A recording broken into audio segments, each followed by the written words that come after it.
Hi guys, welcome back to my channel. Good to have you guys here. If you're new here, my name is Obizekong and I'm happy to have you here. Okay guys, so growing up I heard stories, like sad stories, about how white people came to Nigeria, Africa, to take a lot of our people as slaves, to go and work for them. I also heard they were treated badly. So Badagry played a major role in the transatlantic slave trade history. Badagry is where slaves were kept. It was one of the major routes for transatlantic slave trade in Nigeria. So I'm here today in Badagry, Lagos State, to learn and see for myself. So guys, stay tuned and let's learn together. The Moby Slave Relics Museum, where you can find the shackles used on the slave during the days of slavery. And here are the chains used on the slave during the days of slavery. We call this the Nigerian. So during the days of slavery, any slaves handed over to the white people, they have these chains around the slave's neck. You see, one slave we have this one, another slave we have this, another slave we have this, another one we have this. So they put them on a single file to the place we call the point of no return. So that point of no return is across of this land of water. So that is where the slaves have been exporting them during the days of slavery. And this very chain, the slaves net for 18 hours. Oh my god, what is heavy? So it's behind your neck for 18 hours every day. 18 hours every day. Come on, pick it. Do you just want to try?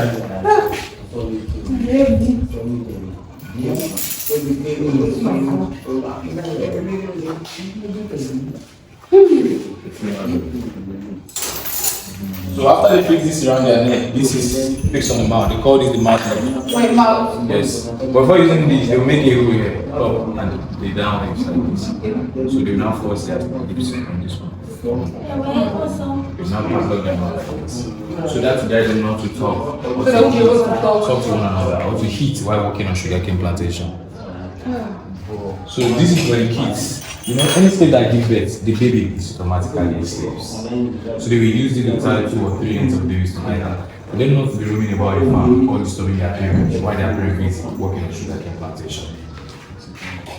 Then this is fixed on the stubborn ones. Any stubborn slave that used to work for the white people, they force their hand by force up to the weeks here.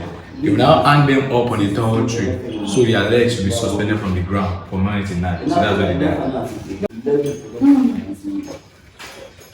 And during that time, this is the money we spend in Africa cowries.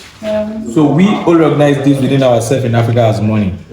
So the white people, they couldn't recognize this as money. So in order for them to buy slaves, the practice was to cut trade by barter. So that's when those white things like gun, mirror, umbrella, cannon gun, then gun in exchange of human being. So a lot of things like this then was used in exchange of 10 slaves. So they use this In exchange of 10 slaves, that's 10 human beings. Exactly. So here we have a gun. This is called cannon gun. This smaller one then was used in exchange of 40 human beings. 40 so human the beings. bigger cannon gun, we also have the bigger ones. Okay. The bigger one was used in exchange of 100 human beings. So we use the cannon gun to wage war. We need to fight ourselves in Africa to get slaves for the white people. And over there is where the slave drink water from. This is their drinking water bowl. Whenever they arrive, they fill the pots up with water. So they now unlock the power from their mouth. So we release every one of them to drink water, like animal from the water bowl. No cups. So while they were rushing to get water from the pot, they got caught with the edge like that.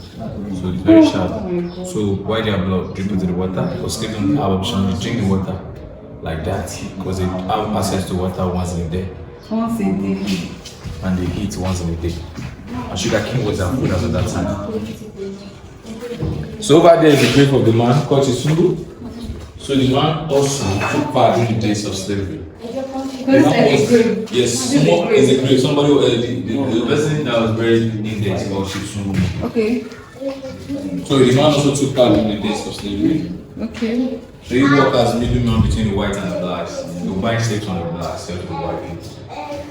So it was those white people that nicknamed the man Moby, because Kola Nut was called Kobe Yoruba. So whenever those white people come around, the man always offered them Kola Nut, spoke with them in Yoruba. I couldn't speak in English, saying in Moby J. He started saying my white friend say Kola Nut. So that Moby J keeps saying to them, those white people started calling him Moby. So their family, they adopt their name, Moby today. So the Moby, yes, is a shaitan tied to my dad. So the Moby family were still running this quarters like and you can see all these instruments there. They are royal musical instruments. We call them Majunka. Over here, we have a picture showing the spirit attenuation well.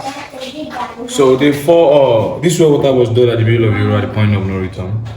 So they force the slave and drink out of this well water. The well water has been mixed with an African concoction.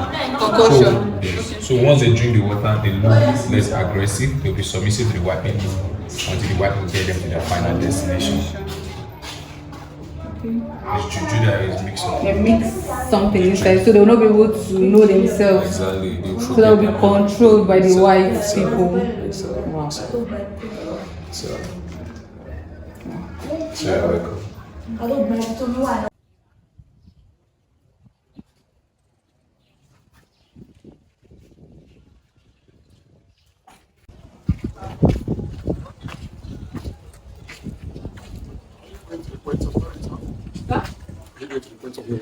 don't know yet. Okay. This place is called Brazilian Barraco. The Brazilian bar. And the Brazilian Barraco means slave cell. Slave cell means slave storehouse, where they kept slaves in those days, before the arrival of the slave masters, I mean the white men. And this place was built, this compound was built in 1840s. And this man you are seeing the pictures is the rightful owner of this compound. Wow. But he himself was a slave boy. At the age of 6, he was captured and sold into slavery to a man called Abbas. Abbas lived in Dahomey. Do you know the place they call Dahomey? The country called Dahomey? You don't know. We pay for that. For that information I want to give you. Dahomey. It's a neighboring country here called Benin Republic. Okay. So it was later changed to Benin. But formerly, the name Benin bears is Dahomey. It was sold to a man called Abbas in Dahomey. Then he lived with Abbas and they made him domestic slave. I don't know, maybe, but I've told you over there that we have two types of slaves, domestic and field slaves. Domestic, they work at home. While the field, they work on the plantation. It can be cocoa plantation, it can be kola nut plantation, it can be sugarcane plantation, but on the farm. That is where the field slave, that is where they work. And when they are going to the farm, to the plantation, they always lock their mouth. Sometimes they drill upper lip and the lower lip and padlock it. Why? So that they will not eat from what they planted in the farm. And secondly, so that they will not be able to talk to themselves, so that they will not revoke back against their masters. You understand? Yes. That is the purpose of locking them out. I will show you one other object that they use to lock their mouth. They call it iron muzzle. Iron muzzle. Yes, iron muzzle. They use the small one and the bigger one. The bigger one is only the height that you will see. But from here down to the lock. So this man, he has favor from the first master and the second master. They made him domestic slave. And also, you know that all domestic male slaves, they used to castrate them. Why? So that they will not be able to with their wives or their daughters. So they will castrate them. But this man has favor. They didn't castrate him. Mr. William who used to come from all the way from Brazil, always see this gentleman with Abbas. And one day he demanded to buy him from Abbas. And Abbas now resold him to Williams. And Williams now bought him and took him to Brazil. Wow. So when he took him to Brazil, he taught him this business. He sent him to school. But mind you, it was a taboo. They don't send slaves to school. But they send him to school. He can be able to speak many languages, like 6 international languages. When we enter the gallery now, I will show you his handwriting to show you that this man is an educated man. And from there, that is where they even taught him Islamic religion. So After did and done, after many years, he had lived with Mr. Williams. Mr. Williams now called him one day that Mr. Man, come, I want to give you your freedom. I want to give you your freedom. Send it to your country. We'll build a place for you. So anytime I come, you gather slave for me, I'll just take from you and go back. Instead of me searching for slave here and there. You know, we used to go to hinterland looking for slaves up and down. So now, all those things, they will do that for him before he comes. And when he comes, not take from here and go back. So now, because of the kind of currency we use in those days, I don't know, maybe you know cowrie. Yes, sir. You know Manila? You don't know Manila? No, sir. Do you have 100 naira notes? I want to show you Manila.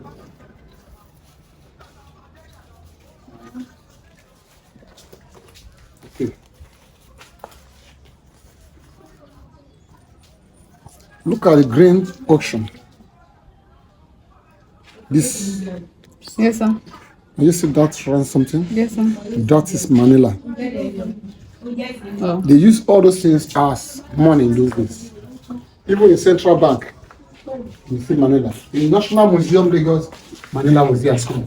So because of the kind of currency we use in those days that is not valued in international markets.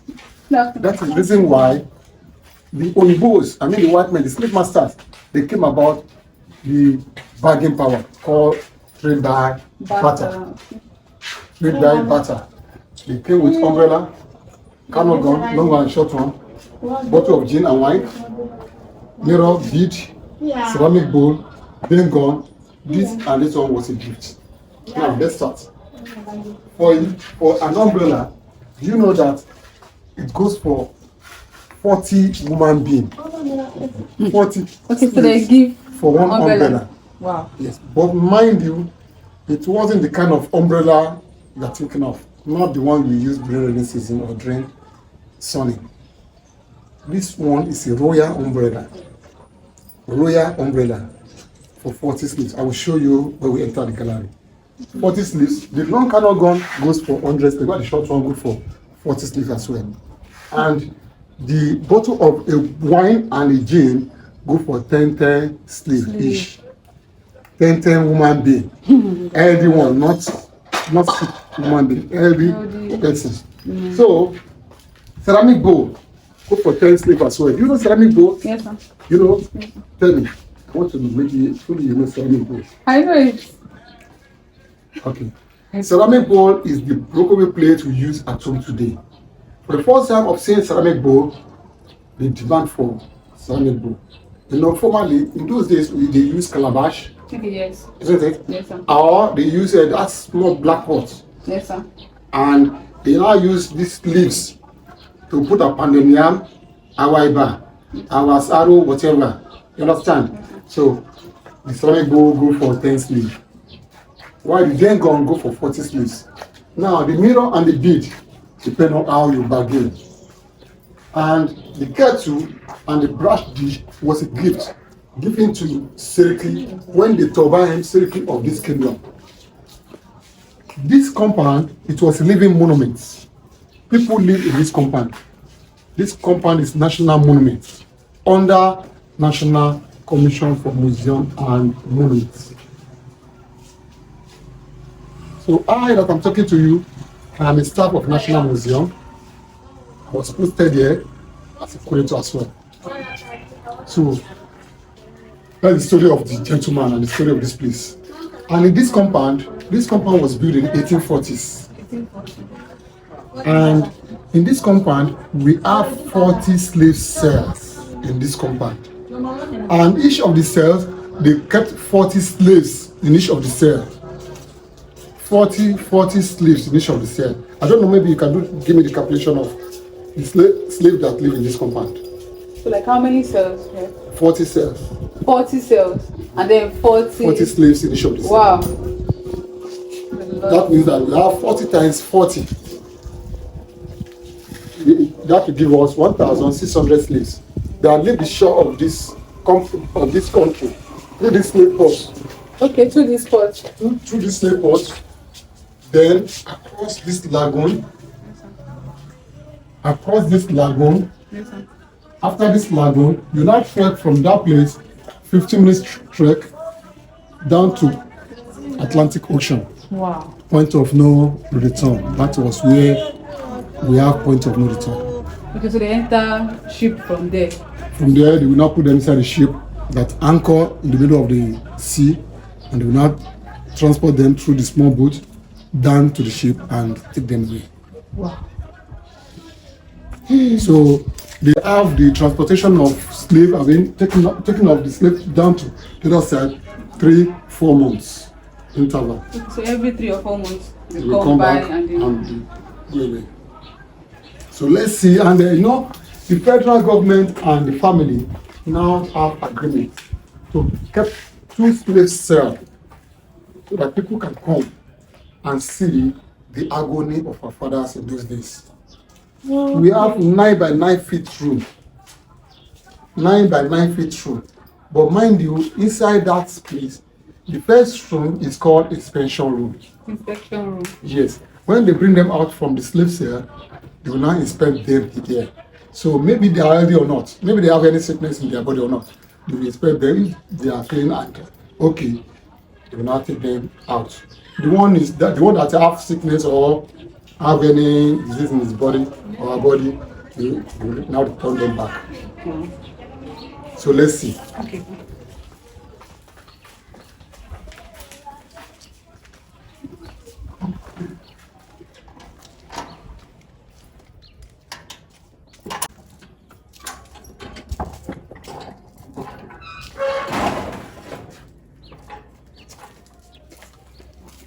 Come in. Yeah. This is the special room I told you about. Okay, sir. When they bring them from the cell, they bring them down to the place and inspect them. But mind you, this compound is built by bomb bricks. You know bomb bricks? Yes, That red clay block. Look at it. At the wall there. oh, yes, sir.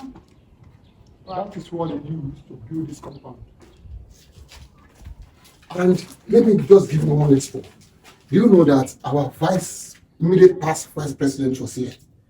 Because of this umbrella, I want to show you. Do you believe or not? I believe you. You believe me? Okay, let me show you so that you believe properly. Look at him here. Yes.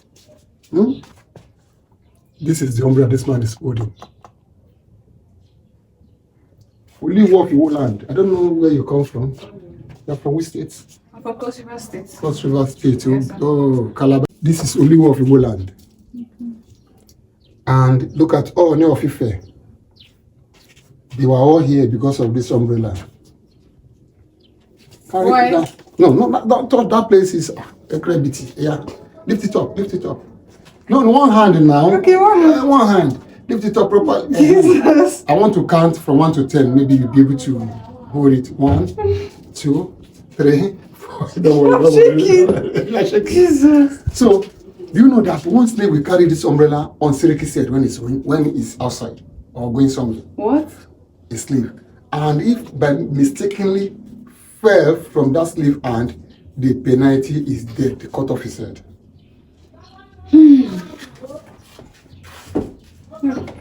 Look at this. This one is called iron shackle. Ankle shackle.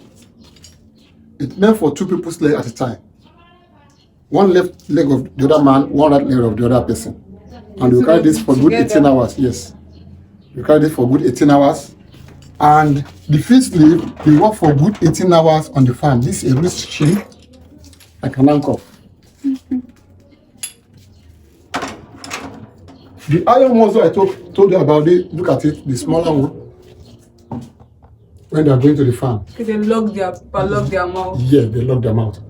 This one is not padlock. This one is lock. Iron muzzle. They padlock that. They will drill this upper lip and the lower lip and the padlock. With this. I say iron driller. Hey. So they use this driller too? Yes.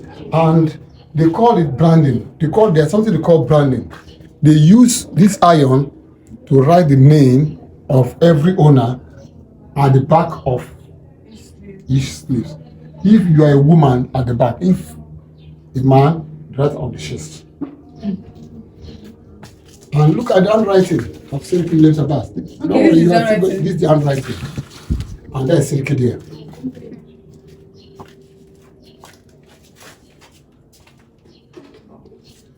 This is Silky. And look at the umbrella here. So this is how they hold. Yes. And look at him over there, negotiating.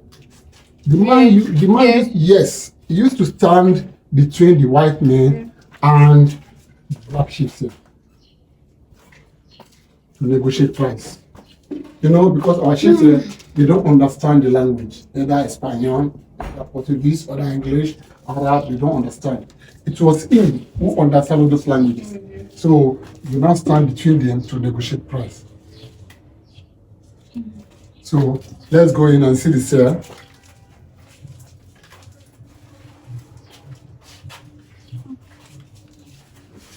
This is the cell. 9 by 9 feet room. These show glass are not there. 9 by 9 feet room. You can see it. No window. You can see the small ventilation. The people on themselves here. Who on themselves here? Yes. There is nothing like I want to poo or I want to wee. So this small room, 40 people. 40 people. Imagine, are they going to stand up or sit down or sleep? Even if they say that they want to sleep, how are they going to sleep? You're not able to sleep. You're not able to sleep. So that is what we have. And these are the ceramic board I told you about for 10-10 sleeve. 10-10 sleeve. Yeah. And this is the cooking pot of Silky Lips Abbas. Okay, it's cooking pot. This is the cooking pot, the water pot, the water jug. When you want to eat, you put water inside this jug and bring it up. So let's go to the next place.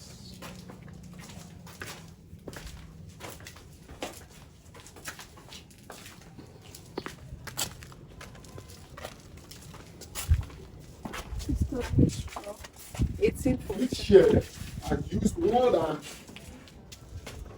almost 120 years now. This chair? Yes. More than 120 years. Wow. Yes. Those are the chairs that Silky used in those days. And this is a statue of Silky, how the turbine start some of office given to him. And the slayer sleeve, how they torture them. Look at the other one over there. This is how they line them up, going to point of no return. Okay, like this. This is how they line them. Yes. The hand with hand chain, neck with neck chain, leg with leg chain. They line them up, going to point of no return. And look at this, trying to run away. The couple is trying to run away. This one? Yes, they now use dog to chase them. And when the dog caught them, they go after their throat and remove their throats. And look at this, a stubborn slave in the middle. They use that one, the chain in the waist to calm him down. When the slave revoke back and hug their masters, this is where they revoke. And the story building of Silky, that collapsed over there. I will show you the foundation. That collapsed. And this is the entrance door. Okay, this is the door. This is the entrance door of this story building. Yes. And this gentleman, this gentle chief, that refused to sell his people as a slave. Who? This chief. Okay, this yes. chief. He refused to sell his people as a slave, so they tried to capture him, and he now starved himself to death. Because he refused to sell his own people. Yes, they want to capture him and they enslave him. Say, so instead of enslave me, I will kill myself. So he killed himself. So he killed himself.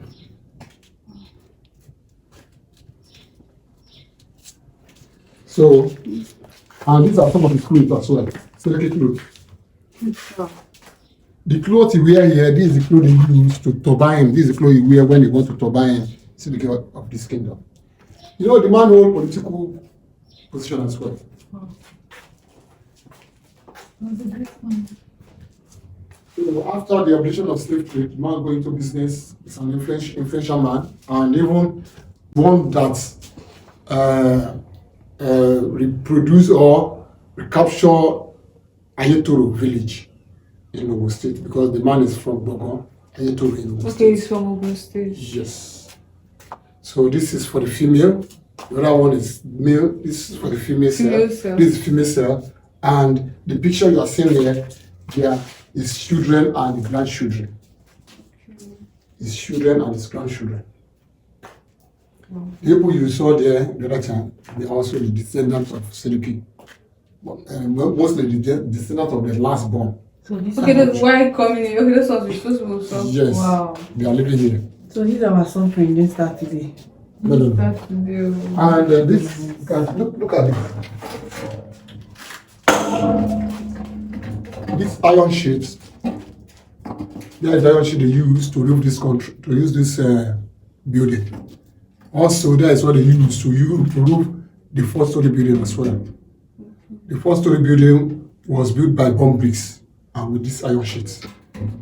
Likewise, this place. Because these two buildings, they are ancient buildings. Yes.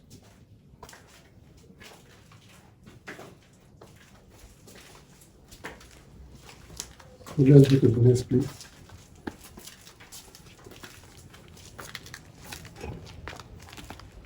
This work was done in 1847. 1847. Why this house is built in 1840s, as I told you.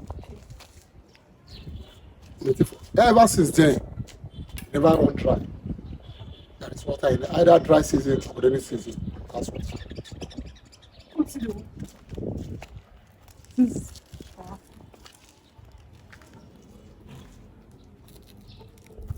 Let's go to the next place.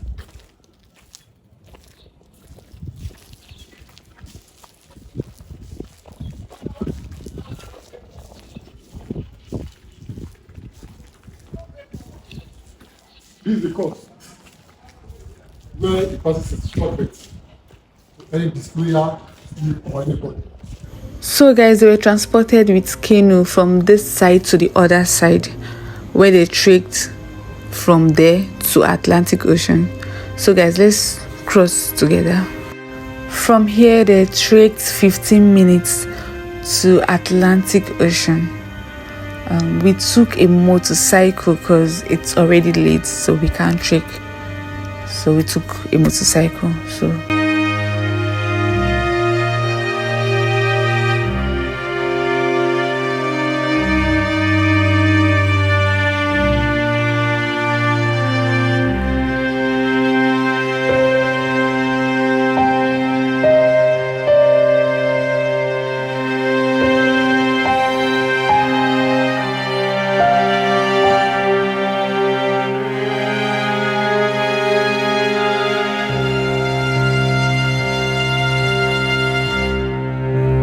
This well water was dug at the middle of the road leading to the Atlantic Ocean, the point of no return. So they forced the slaves to drink out of the water. The well water is mixed with African concoction. So when they drink the well water, it makes them submissive and less aggressive to the white men until the white people takes them to their final destination. So they regain their memory after 3 to 4 months. That's when they get to their destination.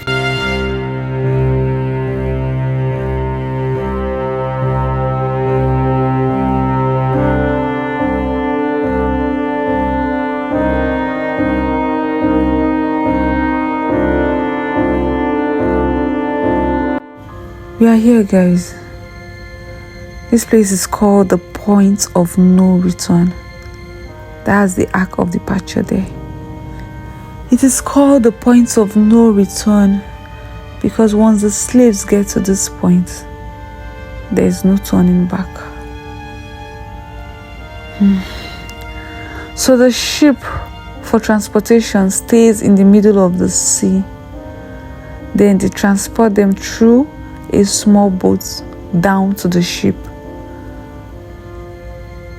And it takes them from 3 to 4 months to get to their final destination.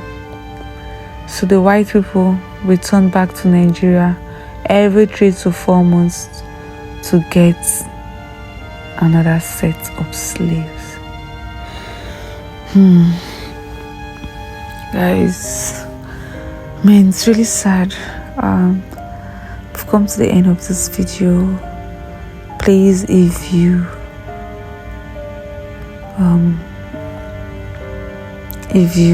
like this video, like you find it educating, please like, comment, subscribe, turn on the notification bell for more videos, and please share. See you in my next video. Bye guys, thanks so much for staying this long with me.